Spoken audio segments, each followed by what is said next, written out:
with that out of the way, we can go right ahead and talk about the first segment as to how up. Well, it's not popping up. I don't know why the display isn't popping up. It's really annoying. Okay, there we go. That's better. So, anyways, we are going to talk about how Dan Hurley completely ruined the all the Lakers fans and their hopes and dreams. Completely just crushed them. This is the face right here. Hold on, let me point this way. There we go. This is the face right here of all the Lakers fans once they realized that Dan Hurley wasn't going to be taking their the head coaching vacancy spot, and it's honestly it's kind of being the fact that it came right out of the blue. It doesn't really help matters in the slightest, and on top of that, the offer that he was getting from the Lakers. He was going to get $70 million from the Lakers for I believe 6 years, and that would have made him the sixth most paid coach in the NBA. Now, I'm not entirely sure if that is a good way to sort of, sway a coach that has had offers from Kentucky, offers from UConn, and offers from several other colleges.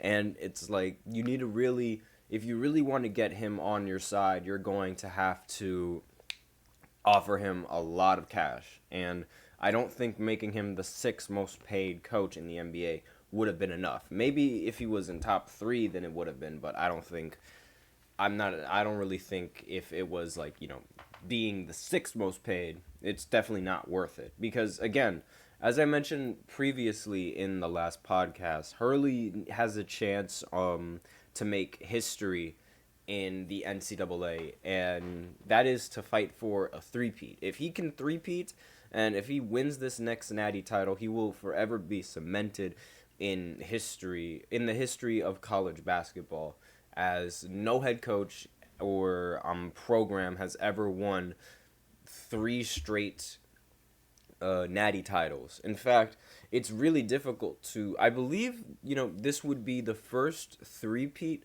since the since the Lakers did it all the way back in 2002, because I don't really remember any other basketball teams three-peating in well, at least talking about the men's side, and in terms of like in the leagues, I don't remember any and I also don't remember any other organization in any other American sport franchise that has three-peated since those Lakers. So if this they have a chance to really do something that we haven't seen in a very long time in history, and do something that we've never seen in history. So it's like there's a lot that could happen, and it makes total sense why he just doesn't he chose to decline the option from the Lakers and decide to go in with UConn. So now that he declined the option with the Lakers, where do the Lakers go?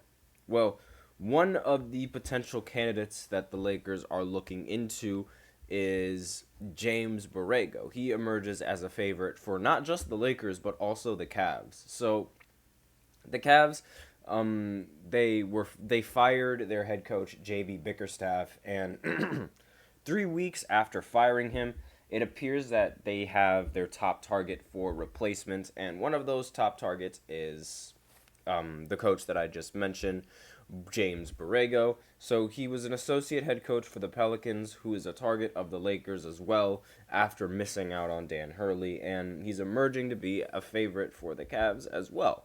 And he's getting momentum in Cleveland, as Brian Windhorst reported during Get Up on Monday. And he's expected to interview there early this week as a potential leading candidate developing with the Cavs. So, there's still there is a possibility that the Lakers' head coaching situation is going to be handled like completely, and but however, it does seem like they are not the only ones that could end up landing their other coach in James Borrego, or their other option in James Borrego. And again, the Lakers, they really got to stay on their toes, because there was also a report going around saying that the Lakers, they haven't even been in close contact with JJ Redick. And that might end up being the next head coach of their franchise if they don't hurry up and get to signing these coaches. And it's obviously there's a lot of pressure into being a head coach for the Los Angeles Lakers, especially being LeBron's head coach. Now, Borrego stands out as a coach due to his NBA head coaching experience, having served as interim head coach for the Orlando Magic in 2015 and full-time head coach of the Hornets in 2018 and in 2022. Despite having a career record of 148 to 183, which is 44%, James Borrego is a highly regarded product of Greg Popovich's coaching tree, winning titles as an assistant with the San Antonio Spurs in 2005 and 2007. And his stock is up after the Pelicans went 49 and 33 this season. So while the Cavs have excuse me, can my English please be better? While the Cavs zero in on Borrego as their potential head coach, he remains a candidate for the Lakers, who are continuing their search after Hurley declined the 6-year, $70 million contract or dollar deal to pursue a third straight title in the NCAA with UConn. Now, the Lakers believe Hurley was the best available coach out there, according to Woj from ESPN, and the deal would have made Hurley one of the top 6 highest paid coaches in the NBA if he accepted, according to this article right here. And again, it was a compelling case, but it would seem that Hurley is a little bit, maybe he's a little bit too proud of the team that he's built in UConn. And obviously, I don't really, it would be really difficult to convince someone not to, coach a team that is on the verge of three-peating. It's really like the mentality of you just keep running it back until you lose. I mean, because if you keep winning, why wouldn't you continue to try to win as opposed to just losing? You obviously would want to continue to try and win in the position that you're already in. And regardless, whether it be in the NBA or whether it be in college, you are going to be cemented in the Basketball Hall of Fame regardless, because that's why it's called Basketball Hall of Fame. If you three-peat, you are immediately going to be in the Basketball Hall of Fame because nobody's ever done that in the history of college sports. So he is going to be cemented in history regardless of where he goes, and I feel like right here, this is just, if he could cement his history by winning, that would definitely be his best chance. I really think that this is his best chance of cementing himself in history as opposed to being one of the coaches for the Lakers. But that is all I have for this first segment. So we'll go ahead and go into the second segment where I talk about Luka Doncic and his ridiculous finals performances. Well, his finals performance, I should say. I say performances because he's played multiple games, and there's a lot to really, cover in all of these games because of how good his numbers really are. But I'll basically go ahead and explain that right after this short break. But be sure to stay tuned for that second segment. I will be right back. I feel like I'm losing my mind. Is everybody in the world blind?